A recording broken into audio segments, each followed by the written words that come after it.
یک تشویق شورانگیز به عزیزان دلانگیز محبت بفرمایید.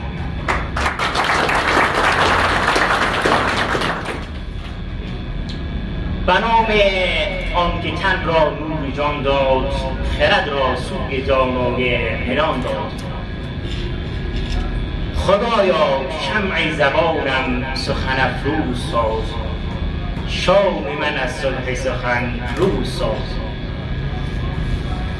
بسم الله الرحمن الرحیم. حسبنا الله و نعم الوکیل، نعم المولا و نعم النصیر.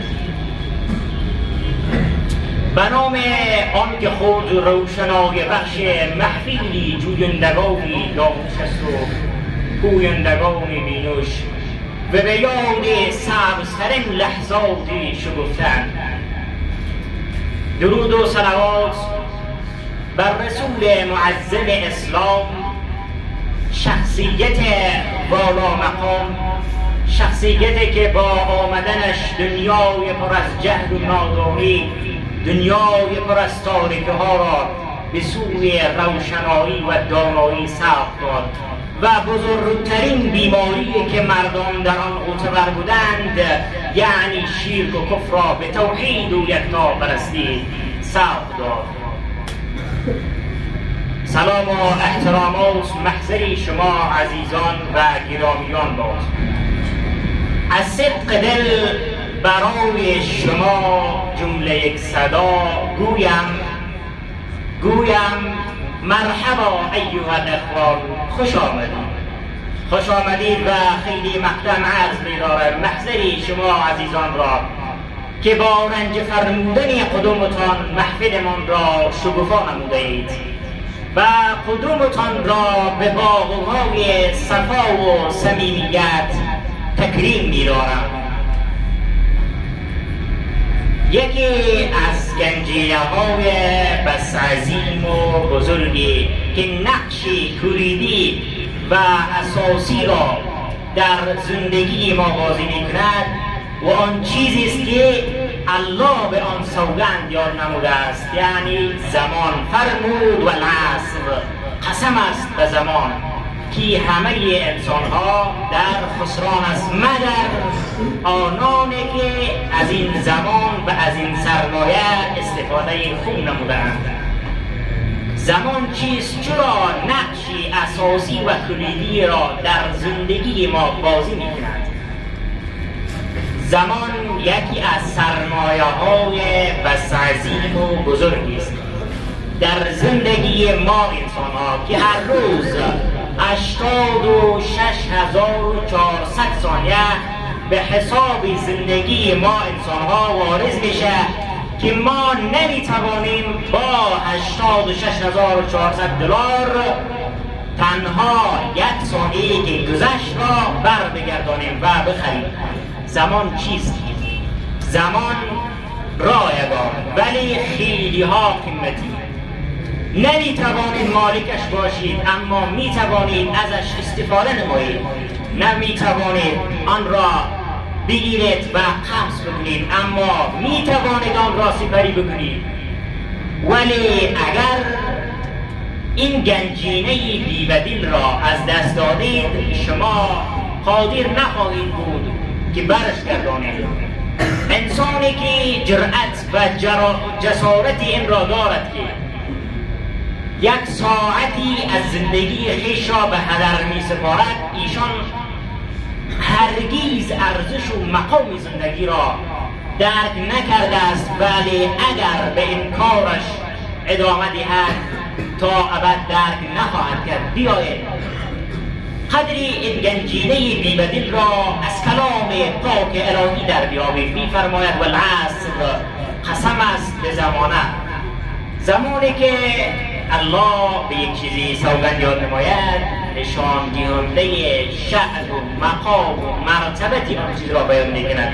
اینجاست که الله می‌فرماید والعصر، ای انسان بدان این را که زمان بزرگترین سرمایه آینده سازی توست، ولی اگر تو این را مدیریت بکنی بیایید زمان و قدر آن را از کلام پاک محمد امین در بیابیم. می‌فرماید نعمتان مغبون فیهما کثیر من الناس الصحة والفراغ.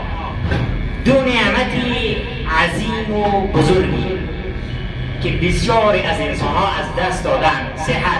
صحت بزرگترین نعمتی است که همگی آرزوی آن را دارد. دیگر فراغ یعنی زمان.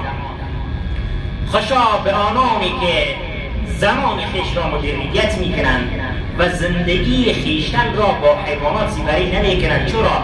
اگر ما یک بار بنگریم به جامعه کنونی خویش، جوانان بعد از 16 سال تحصیل و تعلیم و تربیت، ایشان 12 ساعت عمر روزانه خویش را با حیوانات در باغ‌ها سپری میکنند و یک تک کلام بس مزخرف و مغرضانه‌ای در ذهنشان حک شده است که پسر غریب را کس به مقامی نمی‌رساند. ای جوان، ای برادر، تو زندگی خویشتن را با حیوانات سپری می‌کنی، تو از زمان استفاده نکرده ای. چگونه تو به مقامی که آرزو و تخیل آن را داری برسی؟ کسانانی موفق هستند و کسانانی که الله توصیف آنها را کرده است. الله میگه که همه انسان در خسران است مگر کی؟ کسانانی که از زمان استفاده کردند و این گنجینه بی‌بدیل را مدیریت و تنظیم نمودند و ایشان زندگی خویش را با حیوانات سپری نکردند. که ما در جامعه امروزی جوانان ما را می‌بینیم عمر عزیزشان را با یک قفسی از دلجوش در باغ‌ها سپری می‌کنند و میگوید که یک شعری از یک شاعری است، اگر ما فکر بکنیم اصلا هیچ مفهوم و دیگر معنای اکنون نمیدهد. در اصل کنونی گر نداره غیرتی افغانیم، باز به میدان آمدی میدانیم. برادر عزیز، زمان خشکی نیست. تو در میدان با کمربند خود حاضر شد فقط ریموت میکنن. او از زمان استفاده کرد، ولی تو کمربند در کمرت آماده استی که بیاید با من قروانی بگیرد و قصه بگیرد و قدرتش را نشان بده. دیگر وقت این چیزها نیست. این شعر ارزشش کم است، دیگر ارزشی ندارد. چرا جهان غرب بر این ابرقدرتی رسیدند؟ آنها از زمان استفاده کردند. بیایید ارزشی زمان را از دانشمندی ژاپنی به نام چارلی چاپلین در بیاوریم. اگر انسان قدر زمان را میدانست هرگز بوتی بندار و کفشی بندار نمی‌پوشید. چرا؟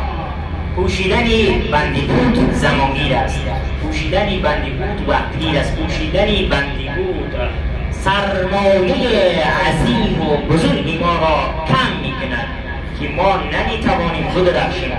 بیایید زمان را از دانشمندی به نام انیشتین، شخصی که همه انسان‌ها فعلا اسم آن را و زندگی آن را می‌داند. چرا؟ شخصی است که جهان و ممالک اسلامی و کفری از علمی و فعلا استفاده می‌کند. اتمی که امروز ساخته می‌شود از علمی اون شخصی است که چند صد سال قبل اون نوشته است.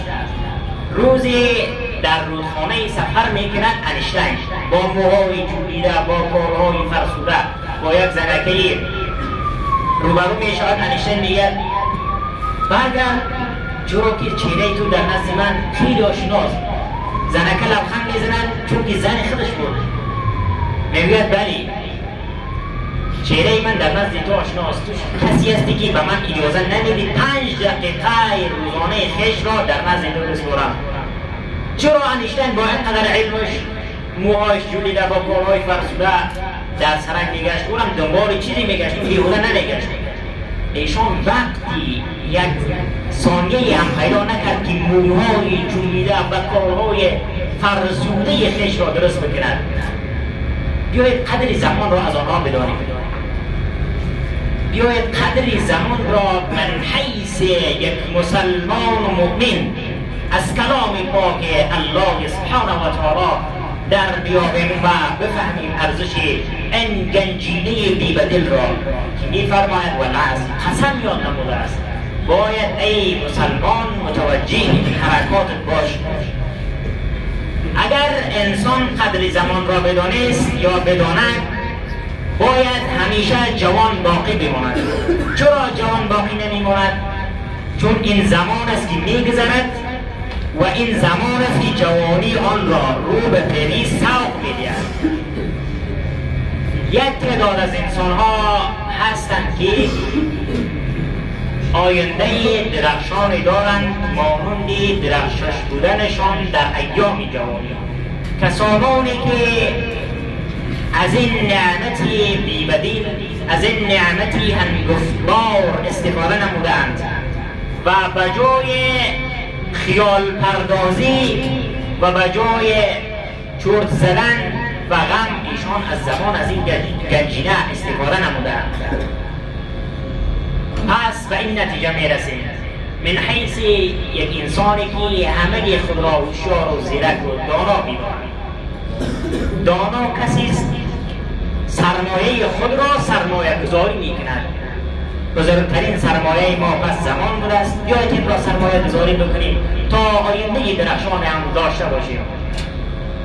از توجهتان یک جهان سپاس.